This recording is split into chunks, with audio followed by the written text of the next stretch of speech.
Hello everyone, welcome to the Cinema Analysis channel. I'm Juzo. This channel will explore the hidden truths of films that are not usually revealed. Today I want to talk about Merry Christmas, Mr. Lawrence. I will talk about the key points to enjoy this work that many people overlook. If you haven't seen the film, I suggest you watch the film first. So let's get started. So did you see the film? How did it make you feel?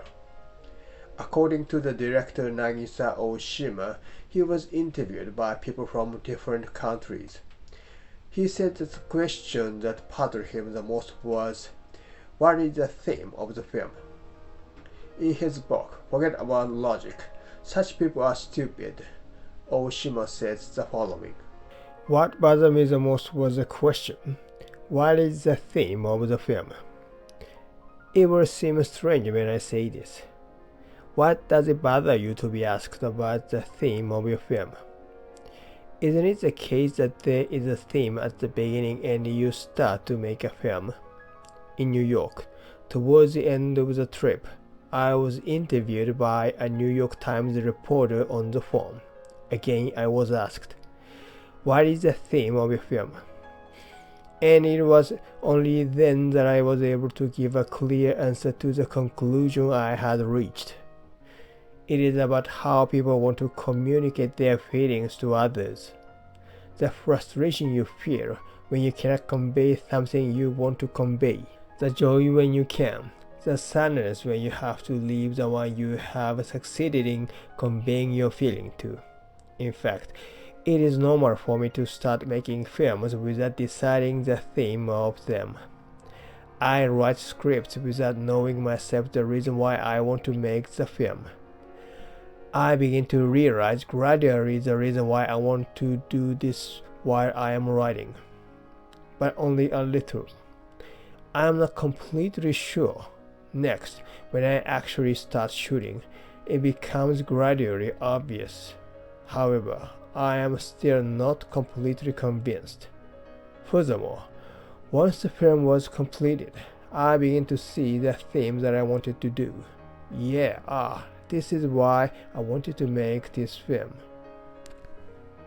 But with some films, I am still not sure. After the film is finished and released, I hear about different reputations. There are good reviews and bad reviews. Whatever it is, it makes me think more deeply. Only then will my mind be organized like, this is it.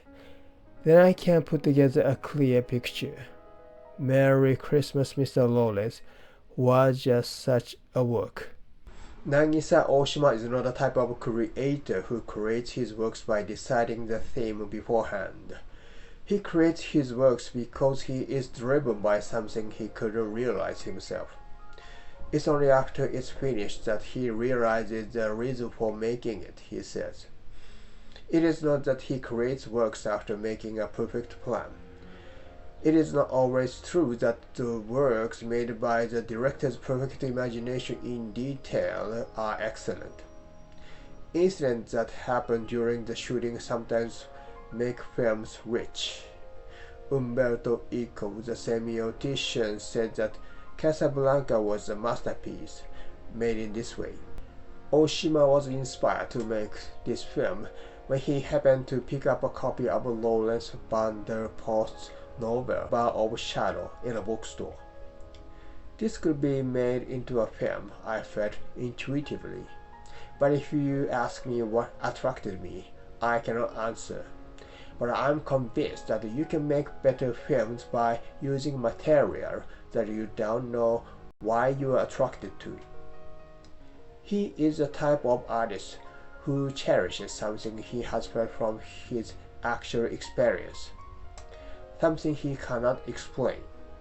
As for Merry Christmas, Mr. Lawrence, after its release, many critics said, this film portrays the conflict or collision between Eastern and Western culture. But I continue to shake my head saying, it's wrong. Film directors don't make films with abstract themes such as cultural conflict or collision. It is a critic's job to be amused by such things. If you watch the film without prejudice, you will realize that the theme of this film is not, as Ōshima says, a conflict or collision between Eastern and Western cultures. A conflict or collision between Eastern and Western cultures is the theme presented rather by the original novel. What the film is going to portray is different from it, as Ōshima said. He described as follows. Even at the previous stage, before the official release, the film was inundated with letters. Most of them were from women. I was surprised to find that many of them were from girls aged 15 or 16, and by the high quality of their content. What their letters have in common is the expression that says, "Because I am less sensitive," and they say, "This is how I interpreted Merry Christmas, Mr. Lawrence. Is it alright? Please tell me." But as I read these letters one by one, they are far from less sensitive. Their flexible sensibility was far beyond my imagination. Yonoi, Hara, Celius, and Lawrence, all the characters in this film go back and forth, trying to express their feelings. Because they cannot express their feelings, they get angry or sad, and they feel happy when they can express their feelings. In short, all people want to communicate their feeling to others. I was deeply impressed to find clearly the honesty and the deep insight of these girls, and the worries and suffering and being heard about how to convey their feelings to others that are shown behind it. That's right. People want to express their hearts. They are the animals who cannot live without someone to whom they can express their hearts. Finally, I became aware of the theme of my film by coming into contact with these girls' letters. You can get to the essence of films by feeling them, not thinking about them. The script written by Nagisa Oshima and Paul Mayersberg is quite different from the original story. The original novel is written in the first person by I, the protagonist. The story is told through conversations and reminiscences between I and his friend John Lawrence. The author Lawrence van der Post must be the model for both characters. Both are expressed by Lawrence in the film. Many of the characters in the film are played by people not originally actors. They are represented by Takeshi and Ryuichi Sakamoto. Takeshi is a comedian and Ryuichi Sakamoto is a musician. And many other musicians play in this film. Yuya Uchida and Johnny Okura are rock musicians. Kan Mikami is a folk singer. Hiroshi Mikami is a singer and an actor, not to mention David Bowie. Johnny Okura plays Kanemoto, the Korean military civilian. He is said to rape De Jong, the Dutch prisoner. It is the beginning of the film. The interaction between Hara, the Japanese sergeant, and Lawrence, the British lieutenant colonel, began over dealing with the incident. Kanemoto and De Jong appear to have had a sexual relationship. De Jong insisted that he was not homosexual and that he had been coerced.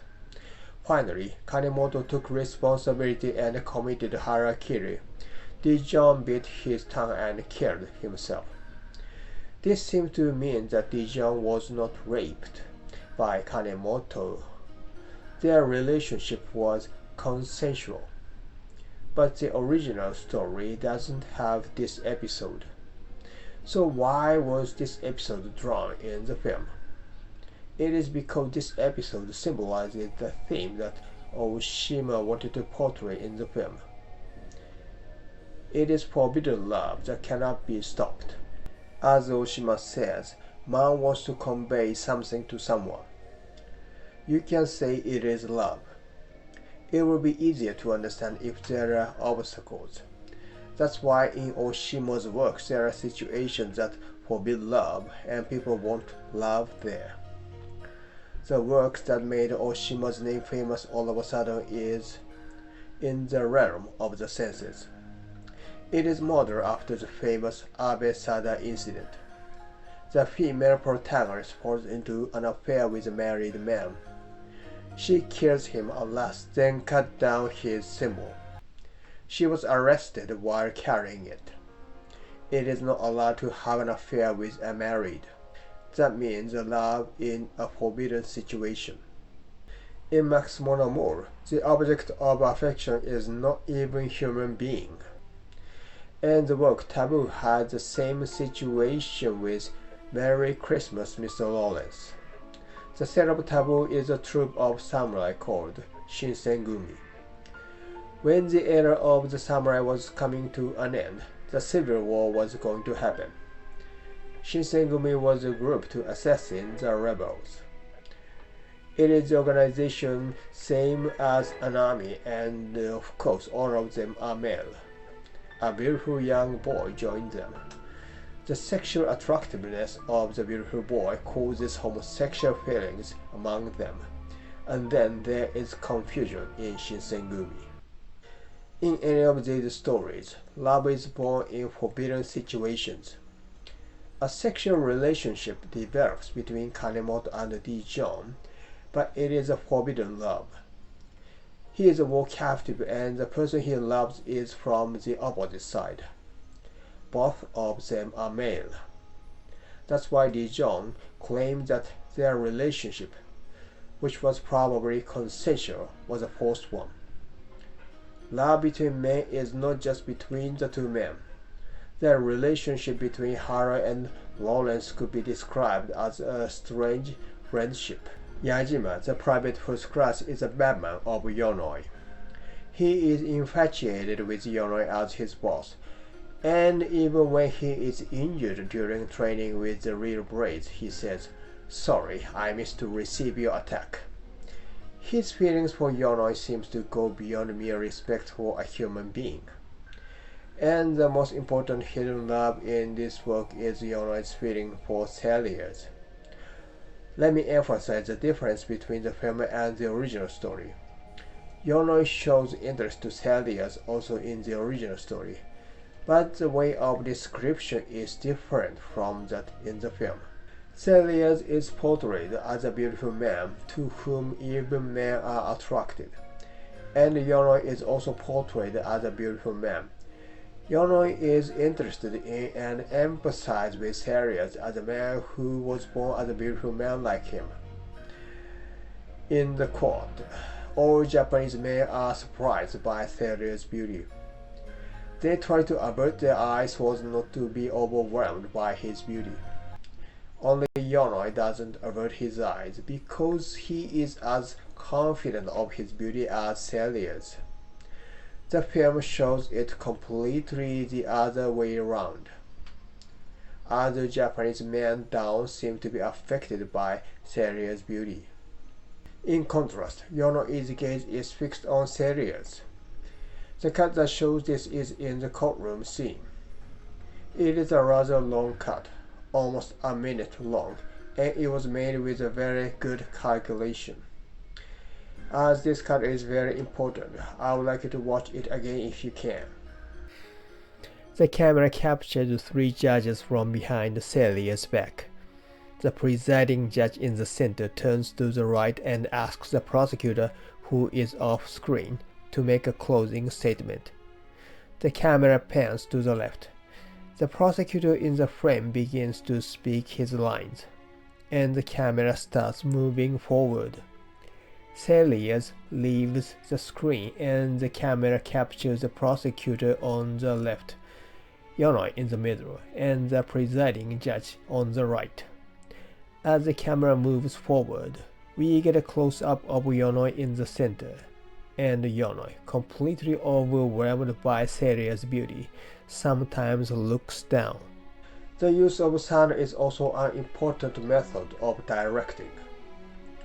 The music starts there, and it gets louder than the prosecutor's voice. This means that Yonoi does not hear the voice of the prosecutor. And I also want you to focus on the title of the song. It's Germination. It means nothing but the germination of love.